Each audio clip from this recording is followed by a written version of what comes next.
অনেক বছর তো হলো ঔপনিবেশিক শাসন শেষ হয়েছে, তাই না? কিন্তু তার ছায়াটা কি সত্যিই সরে গেছে? কি হবে যদি বলি আমাদের দেশের অনেক বড় বড় সমস্যার মূল আসলে লুকিয়ে আছে সেই পুরনো দিনের প্রশাসনিক আর শিক্ষা ব্যবস্থায়? চলুন আজ এই অদৃশ্য উত্তরাধিকারের গভীরে ডুব দেওয়া যাক। এই প্রশ্নটা দিয়েই শুরু করা যাক। দেখুন, আমাদের চারপাশের সমস্যাগুলো, যানজট, দুর্নীতি, বেকারত্ব, আমরা ভাবি এগুলো তো আজকের সমস্যা। কিন্তু যদি বলি এর শেকড়টা আসলে লুকিয়ে আছে বহু পুরনো এক ইতিহাসে, যেটাকে আমরা হয়তো পেছনে ফেলে এসেছি বলে মনে করি। এই ছবিটা একবার কল্পনা করুন। একটা স্বাধীন দেশের লক্ষ্য কি? মানুষের উন্নয়ন। আর ঔপনিবেশিক শাসকদের লক্ষ্য কি ছিল? শোষণ করা। উদ্দেশ্য দুটো একদম উল্টো, তাই না? কিন্তু আমাদের সিস্টেম বা কাঠামোটা যদি সেই পুরনোই থেকে যায়, তাহলে নতুন দিনের সাথে তাল মেলানো কি আদৌ সম্ভব? এটা অনেকটা লেটেস্ট মডেলের একটা ল্যাপটপকে বহু পুরনো ভাঙা একটা চার্জার দিয়ে চালানোর মতো। অগ্রগতি তো আটকে যাবেই। তো এই যে পরিস্থিতি, এটাকে ব্যাখ্যা করার জন্য কিন্তু একটা দারুণ তথ্য আছে। নামটা হলো বন্দি মন বা ক্যাপটিভ মাইন্ড তথ্য। চলুন এই তথ্যটা দিয়ে আমাদের বুদ্ধিবৃত্তিক উত্তরাধিকারের ব্যাপারটা একটু সহজ করে বোঝার চেষ্টা করি। সমস্যার শুরুটা হয় এখান থেকে, অ্যাকাডেমিক নির্ভরশীলতা থেকে। সমাজবিজ্ঞানী সিরি গামাগের কাছ থেকে আমরা জানতে পারি যে জ্ঞান তৈরির যে বৈশ্বিক ব্যবস্থা, সেটা আসলে অসম। মানে পশ্চিমা দেশগুলো নতুন নতুন তত্ত্ব আর ধারণা তৈরি করে, আর আমাদের মতো দেশগুলো সেগুলো কেবল গ্রহণ করে। সোজা কথায়, আমরা জ্ঞানের নির্মাতা নই, কেবল ভোক্তা। আর এই নির্ভরশীলতার ফল কি হয়? ফল হয় বন্দি মন। সমাজবিজ্ঞানী সৈয়দ হুসেন আলাতাস এই ধারণাটা আমাদের সামনে এনেছেন। এর মানে হল, যখন আমাদের গবেষক বা নীতি নির্ধারকরা পশ্চিমা কোনো থিওরি বা মডেলকে কোনো রকম প্রশ্ন ছাড়াই নিজেদের সমাজে খাপ খাইয়ে নেওয়ার চেষ্টা করেন, তখন তারা আসলে একটা অদৃশ্য খাঁচায় বন্দী হয়ে পড়েন। সৈয়দ হুসেন আলাতাসের এই কথাটাতেই কিন্তু আসল সারমর্মটা লুকিয়ে আছে। দেখুন, উনি কিন্তু পশ্চিমা জ্ঞানকে বর্জন করতে বলছেন না। বলছেন যে সমস্যাটা হলো যখন আমরা সেই জ্ঞানকে বিচার বিশ্লেষণ ছাড়া একদম অন্ধের মতো অনুকরণ করি। সমস্যাটা গ্রহণে না, সমস্যাটা অনুকরণে।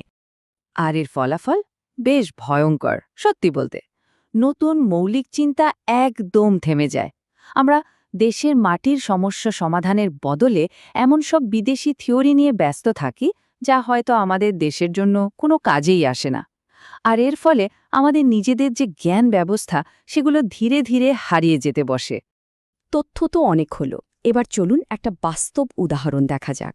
বাংলাদেশের জনপ্রশাসন বা আমলাতন্ত্র, এটা এমন একটা ব্যবস্থা যা আমরা সরাসরি ঔপনিবেশিক আমল থেকে উত্তরাধিকার সূত্রে পেয়েছি। পার্থক্যটা দেখুন, একদম সাদা আর কালোর মতো, তাই না?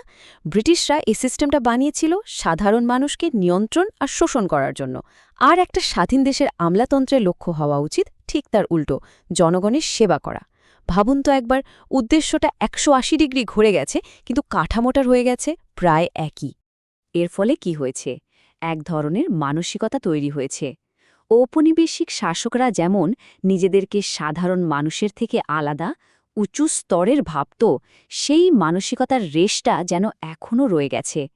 কর্মকর্তারা অনেক সময় নিজেদের জনগণের সেবক না ভেবে অভিভাবক ভাবতে শুরু করেন, যা আদতে শাসক আর শাসিতর মধ্যে একটা অদৃশ্য দেয়াল তৈরি করে দেয়। সমকালের একটা প্রতিবেদন থেকে এই ঔপনিবেশিক মানসিকতার একটা চমৎকার এবং ভয়ঙ্কর উদাহরণ দেই, যার নাম নোটিং সিস্টেম। ভাবুন, একটা সাধারণ সিদ্ধান্তের জন্য ফাইল তৈরি হলো। সেটা একজন জুনিয়র অফিসারের টেবিল থেকে যাত্রা শুরু করল। এরপর ফাইলটা শুধু ওপরের দিকে উঠতে থাকে, আর প্রত্যেক টেবিলে একজন করে কর্মকর্তা তাতে নিজের নোট যোগ করেন, মানে মতামত দেন। চূড়ান্ত অনুমোদনের আগে যে ফাইলটা কত হাত ঘোরে তার কোনো ঠিকঠিকানা নেই। ফলাফল অকল্পনীয় দেরি, অস্বচ্ছতা আর দুর্নীতির জন্য একটা উর্বর ক্ষেত্র। আমলাতন্ত্রের এই যে রোগ, এর জীবাণু কিন্তু ছড়িয়ে আছে আরও অনেক জায়গায়। ঠিক একই উত্তরাধিকারের ছাপ আমাদের শিক্ষা ব্যবস্থাকেও গভীরভাবে প্রভাবিত করেছে। চলুন এবার সেই সংকটটা একটু দেখি। যুগান্তর পত্রিকায় ঢাকা বিশ্ববিদ্যালয়ের সাবেক উপাচার্য ডক্টর আনোয়ারুল্লাহ চৌধুরী এই সংকটের একটা পরিষ্কার ছবি এঁকেছেন। একদিকে আমাদের সিলেবাস এখনও পিছিয়ে আছে, আধুনিক বিশ্বের সাথে ঠিক তাল মেলাতে পারছে না। অন্যদিকে চাকরির ক্ষেত্রে যোগ্যতার চেয়েও বড় হয়ে উঠছে রাজনৈতিক পরিচয়। এর ফলে কি হচ্ছে, পুরো শিক্ষা ব্যবস্থাটাই ভেতর থেকে আসলে দুর্বল হয়ে পড়ছে। আর শুধু সাধারণ শিক্ষা না, কারিগরি শিক্ষার অবস্থাও কিন্তু ভালো না। শিক্ষক বাতায়নের তথ্য থেকে দেখা যাচ্ছে এখানে সবচেয়ে বড় চ্যালেঞ্জ হল প্রশিক্ষিত শিক্ষকের অভাব, প্রায় ৩৫%। এর সাথে তো পুরনো সিলেবাস আর সামাজিকভাবে এই শিক্ষাকে একটু ছোট করে দেখার মানসিকতা আছেই। সব মিলিয়ে যে শিক্ষাটা আমাদের অর্থনীতিকে এগিয়ে নেওয়ার কথা, সেটাই কেমন যেন পিছিয়ে পড়ছে। ডক্টর চৌধুরীর এই কথাটা শুনলে মনে হয় পুরো সংকটটা যেন এক লাইনে বলে দেয়া হলো। স্বাধীনতার এতগুলো বছর পরেও আমরা এমন একটা শিক্ষা ব্যবস্থা তৈরি করতে পারিনি যা দেশের মানুষের চাহিদা মেটাবে আর তরুণদের কাজের জন্য তৈরি করবে। আচ্ছা, সমস্যা তো অনেক শোনা হলো, কিন্তু এ থেকে বের হওয়ার কি কোনো রাস্তা নেই? অবশ্যই আছে। চলুন এবার সংস্কারের কিছু প্রস্তাবনা নিয়ে কথা বলা যাক, যা আমাদের নতুন পথের দিশা দিতে পারে। তাহলে পথটা কি? দেখুন, প্রস্তাবগুলো কিন্তু বেশ সোজাসাপটা। শিক্ষা ব্যবস্থায় সিলেবাসকে আধুনিক করতে হবে, আর নিয়োগের ক্ষেত্রে মেধাই হবে শেষ কথা।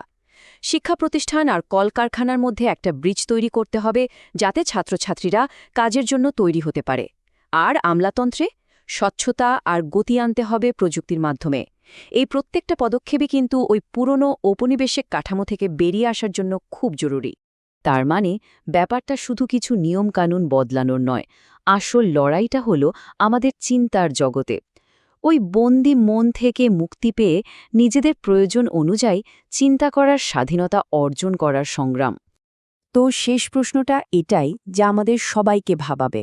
এই যে পুরনো অপারেটিং সিস্টেমটা আমরা পেয়েছি, এটাকে কি একটু মেরামত করে ঠিকঠাক করে চালিয়ে নিলেই চলবে, নাকি দেশের ভবিষ্যতের জন্য আমাদের একদম নতুন করে একটা অপারেটিং সিস্টেম ডিজাইন করার সময় এসেছে? উত্তরটা হয়তো সহজ নয়, কিন্তু প্রশ্নটা এড়িয়ে যাওয়ারও কোনো উপায় নেই।